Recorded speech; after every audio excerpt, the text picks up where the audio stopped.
दोस्तों, मैं कमल वागतल्या हाजिर हूं लेकर एक और नया कथासार। द्वारका नगरी में भगवान श्री कृष्ण रानी सत्यभामा के साथ वार्तालाप कर रहे थे। गरुड़ और सुदर्शन चक्र भी वहां पर उपस्थित थे। रानी सत्यभामा ने भगवान श्री कृष्ण से प्रश्न किया कि हे प्रभु, मेरे मन में एक जिज्ञासा है। त्रेता युग में आपने श्री राम का अवतार लिया था और सीता आपकी पत्नी थी। मेरे मन में सिर्फ इतनी सी जिज्ञासा है कि क्या सीता मुझसे भी ज्यादा सुंदर थी? भगवान श्री कृष्ण मन ही मन मुस्काए। इस प्रश्न के समाप्त होते ही गरुड़ ने भी अपनी इच्छा प्रकट की कि हे प्रभु, मेरे मन में भी एक प्रश्न पूछने की इच्छा है। मैं बहुत तीव्र गति से और बहुत ऊंची ऊंची उड़ानें भरता हूं। मैं सिर्फ इतनी जिज्ञासा रखता हूं, कृपया मुझे यह बताएं, क्या इस पृथ्वी पर मुझसे भी ऊंची और तेज उड़ान भरने वाला कोई दूसरा है? सत्यभामा और गरुड़ के प्रश्न के बाद सुदर्शन चक्र कहां चुप रहते। उनके मन में भी उन्होंने एक जिज्ञासा प्रभु के समक्ष प्रकट की। हे प्रभु, मैंने भी आपके साथ बड़े बड़े युद्धों में योद्धाओं से संघर्ष किया है, योद्धाओं का संहार किया है। मैं सिर्फ इतना जानना चाहता हूं कि क्या इस पृथ्वी पर मुझसे भी शक्तिशाली कोई दूसरा है? तीनों के प्रश्नों को सुनने के बाद भगवान श्री कृष्ण मन ही मन मुस्कुराने लगे और उन्होंने सोच लिया कि मेरे इन तीनों भक्तों के अंदर अभिमान ने जन्म ले लिया है, घमंड ने जन्म ले लिया है। भक्त कोई भी हो, अभिमान रहित होना चाहिए, घमंड रहित होना चाहिए। अतः मुझे इनका घमंड चूर करना पड़ेगा, अभिमान को मिटाना पड़ेगा। तत्क्षण प्रभु ने गरुड़ से कहा कि हे गरुड़, आप जाइए और इस पृथ्वी पर जहां भी हनुमान हो उन्हें यह संदेश दीजिए कि श्री राम सीता माता के साथ उनके मिलने की इच्छा प्रकट करते हैं। गरुड़ ने कहा कि जो आज्ञा प्रभु, और वो वहां से प्रस्थान कर गए। तत्पश्चात उन्होंने रानी सत्यभामा से कहा कि देवी, आपके प्रश्नों के उत्तर के लिए आप देवी सीता का रूप ग्रहण कीजिए और मैं श्री राम का रूप धारण करता हूं। तत्पश्चात उन्हें सुदर्शन चक्र से कहा कि हे सुदर्शन, आप महल के प्रमुख द्वार पर पहरा दीजिए और ध्यान रहे मेरी आज्ञा के बिना कोई भी महल में प्रवेश ना कर पाए। सुदर्शन ने कहा कि जो आज्ञा प्रभु।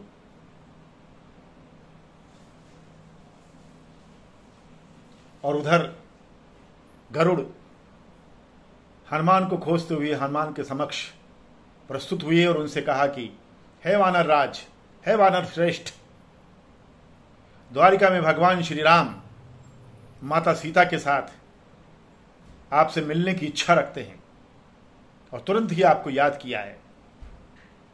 आप मेरे साथ मेरे कंधे पर बैठकर चलिए, मैं आपको तुरंत ही प्रभु के समक्ष प्रस्तुत कर दूंगा।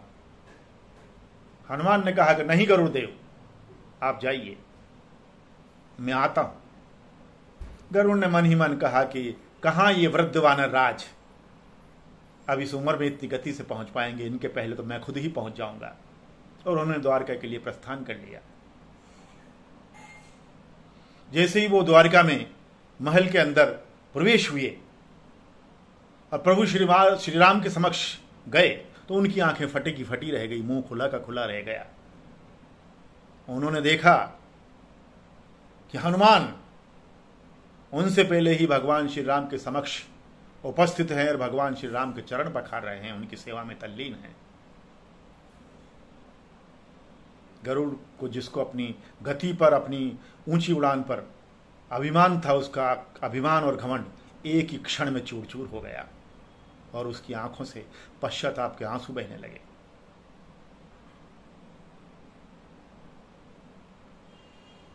और वो भगवान श्री राम के बगल में जाकर नीचे गर्दन करके खड़ा हो गया, जैसे उसको उसका प्रश्न का उत्तर मिल गया हो।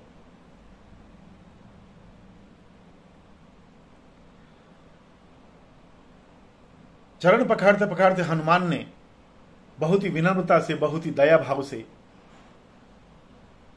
प्रभु श्री राम की ओर देखा और उनसे हाथ जोड़कर निवेदन किया कि हे प्रभु,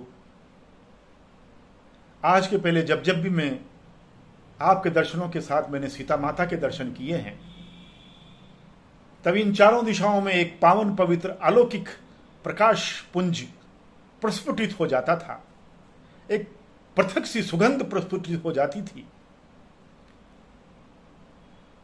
सारा वातावरण पावन प्रकाश से प्रज्वलित हो जाता था। लेकिन आज ऐसा नहीं है प्रभु। मेरा मन जो है, मेरा हृदय बहुत ही भाव विवल हो रहा है। मुझे लग रहा है कि मैं आज परम सौंदर्यमयी माता सीता के दर्शन से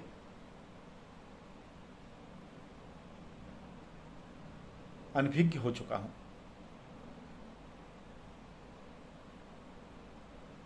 मेरा भ्रम दूर कीजिए प्रभु।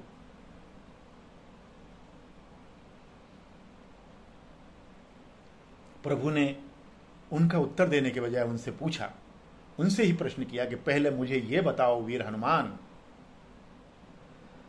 कि मेरे महल में प्रवेश करने के लिए क्या तुम्हें किसी ने रोका नहीं, किसी ने टोका नहीं? तुमने महल में कैसे प्रवेश किया? किसी ने तो रोका होगा। हनुमान ने हाथ जोड़कर प्रभु श्री राम के समक्ष अपनी धृष्टता के लिए क्षमा याचना की कि हे प्रभु, मुझे क्षमा करें। मुझे सुदर्शन चक्र ने रोका था, टोका था कि आप अंदर प्रवेश नहीं कर सकते। लेकिन प्रभु, जिसे प्रभु श्री राम की आज्ञा हो और जिस भक्त तो प्रभु श्री राम के दर्शनों की अभिलाषा हो, उस वीर हनुमान को इस दुनिया में कौन रोक सकता है प्रभु? मैंने सुदर्शन चक्र को अपने मुंह में बंद कर लिया था प्रभु, मैं क्षमा चाहता हूं। और इसी कथन के साथ हनुमान ने अपने मुंह में से सुदर्शन चक्र को बाहर निकालकर प्रभु श्री राम के समक्ष प्रस्तुत कर दिया। प्रभु श्री राम ने हनुमान को उठाया और अपने गले से लगा लिया और उन्होंने एक बार सत्यभामा की तरफ देखा, एक बार गरुड़ की तरफ देखा और एक बार सुदर्शन चक्र की तरफ देखा।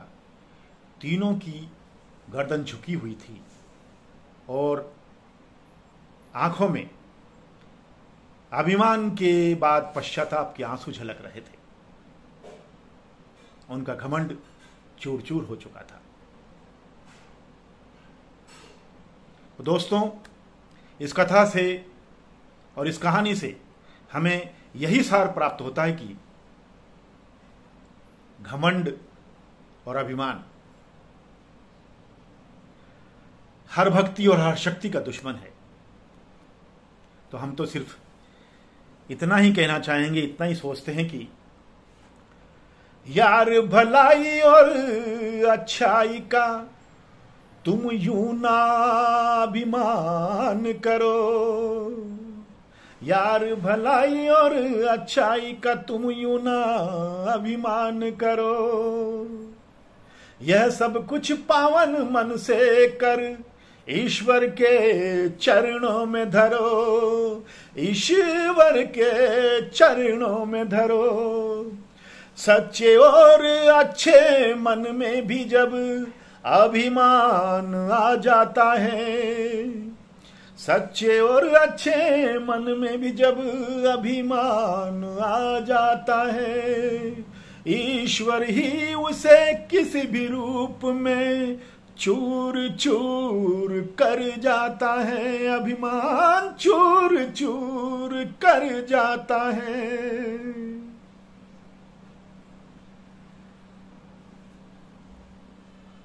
तो प्यारे, मिलते हैं फिर अगली बार लेकर एक और नया कथा सार। तब तक के लिए धन्यवाद, आभार, प्रणाम। जय जय श्री कृष्णा, जय जय श्री राम, जय जय श्री कृष्णा, जय जय श्री राम।